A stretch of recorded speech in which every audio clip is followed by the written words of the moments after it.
Hey everyone!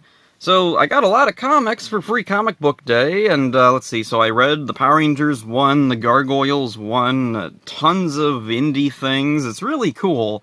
And my absolute favorite has to be the Thundercats Powerpuff Girls crossover. This was definitely the comic I was most curious about. I wondered if this would be an actual crossover slash team-up, or just an anthology of comics about the Powerpuff Girls and Thundercats. If crossover, would it be the two teams meeting, or an amalgamated combination of their worlds? It turns out it is an actual crossover, so now my thoughts turn to asking, why? What about these two franchises made someone think to combine them? I know both series, I'm a fan of both, but I can't figure out anything they have in common. Usually, team-ups or crossovers are between similar things, like, remember Flintstones Meet the Jetsons? Two animated family sitcoms, both popular around the same time, and they both had similar premises. One was set in the past, one in the future, and it made sense to cross them over. Both Thundercats and Powerpuff Girls have featured crossovers before. The Thundercats met He-Man and the Masters of the Universe in a comic a few years ago. Masters of the Universe and Thundercats were both sci-fi fantasy cartoons of the 80s. They both appealed to similar audiences. Fans have wanted a crossover for decades, but rights issues kept them apart. Powerpuff Girls occasionally had appearances from other cartoon characters in their show, like George Jetson and Dexter from Dexter's Laboratory, and Wally Gator. Cartoon Network often did promos with their various characters living together and interacting. Most of their shows had similar humorous tones, and even if the art style was radically different, they'd still have characters pop up in each other's shows. The Powerpuff Girls cameoed in Ed, Edd and Eddy and Aqua Teen Hunger Force.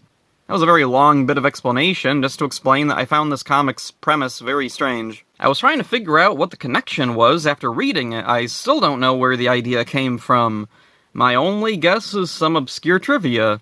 Earl Hammond, the voice actor for Mum-Ra, the main villain of Thundercats, also voiced Hayata, the hero who transforms into Ultraman in that series' English dub. Ultraman was a big influence on Powerpuff Girls, in particular the robot Dynamo.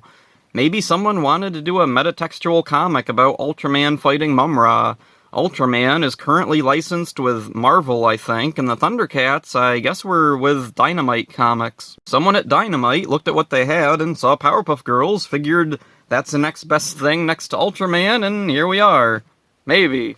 I don't know. So anyway, here's a summary. Mojo Jojo, arch-enemy of the Powerpuff Girls, is in battle. He shoots the girls with some kind of laser that traps them in a pod headed for space. They go through a wormhole, and I don't know if Mojo Jojo planned that or if that was just happy coincidence on his part. The girls depart the pod in front of the Cat Slayer, the base of operations for the heroes of Thundercats. Their superpowers have mysteriously gone away. Snarf runs up to the girls and gives them new weapons. This is all just the first page. I'm guessing one of two things. One, the writer wanted to get straight to the premise, so they rushed through Mojo Jojo's plot. Two, this will be expanded on in the final issue. The girls encounter a hostile monster and have to learn how to use their new weapons. I'm not really sure what's going on with Bubbles. The art doesn't make clear what exactly is hindering her weapon, a slingshot, and I don't know what Snarf is supposed to be conveying to her, and I don't know how or why she eventually figures out how the slingshot works. Also, oddly, the slingshot is drawn inconsistently. Sometimes it has an elastic part, and sometimes it doesn't. Working together, the girls defeat the monster, and Blossom friggin' stabs it in the head. Well, that was more violent than expected. I guess early on, the Powerpuff Girls were occasionally pretty violent. The monster cracks apart, and we see it was just a shell, and inside is Tigra, one of the Thundercats. He tells the girls that the other Thundercats were kidnapped on the previous night, and he somehow ended up trapped inside that monster. They introduce themselves, and Tigra tells the girls about the other Thundercats. He sells himself a bit short, saying he's not the smartest, and forgets his own ability to turn invisible. Tigra shows the girls a crystal that is magnetizing towards the other Thundercats. Night comes, and they rest. This was a pretty weird comic, but so far I love it. Going in, I assumed this would feature the most well-known versions of the titular characters. After reading it, though, I'm not so sure. The Powerpuff Girls seem to have taken some influence from the 2016 reboot, especially Bubbles. Their lack of superpowers definitely reminds me of how underpowered they were in that show. My arm hurts. Yep, it's broken. Bubbles has quite the array of goofy faces, which was a trait of her 2016 incarnation. Bubbles' very small pigtail hair also resembles her 2016 self.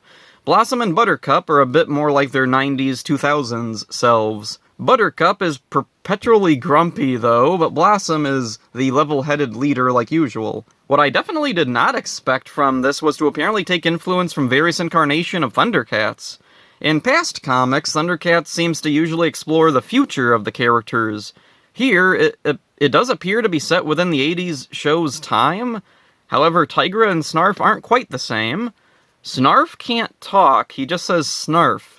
This is like the 2011 incarnation. That Snarf couldn't talk. He was more like a pet than his original self.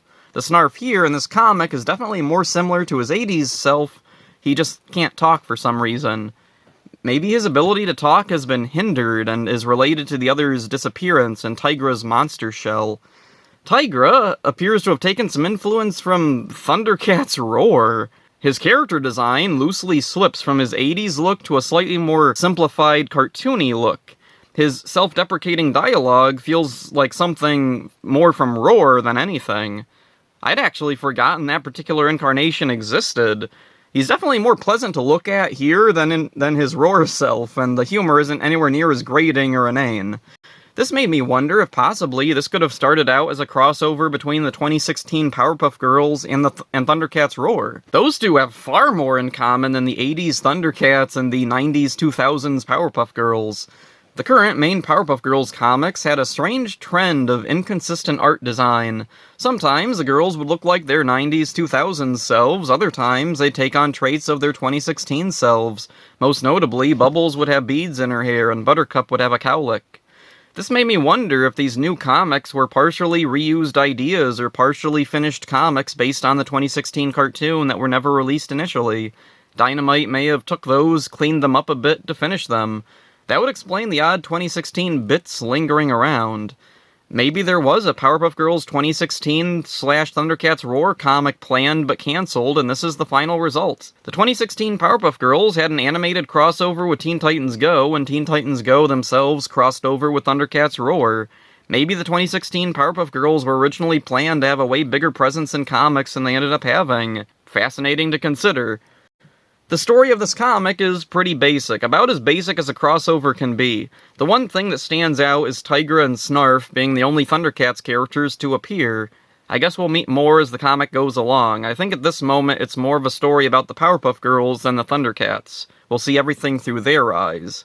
Maybe in future issues, the Thundercats will come to Earth, to Townsville. Maybe we'll see Mojo Jojo team up with Mumra.